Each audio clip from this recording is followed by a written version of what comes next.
Welcome to the Vortex Marketing Minute. Hi, this is Tessa Merkel, digital marketer at Vortex Business Solutions. We're a full-service web design, SEO, and digital marketing firm. In today's Marketing Minute, we will explore custom reports with Google Analytics. Standard reporting is easy with a report section that is automatically created. These include reports on real-time information, audience, acquisition, behavior, and conversions.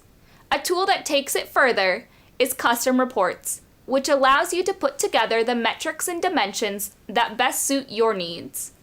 With custom reports, you have the ability to gain a greater understanding of your website data and make analysis easier and more insightful.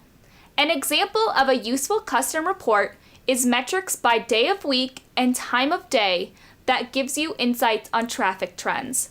Another example is social media performance report that shows conversions from social media sources.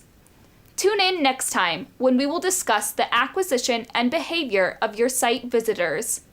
This is Tessa Merkel for the Vortex Marketing Minute.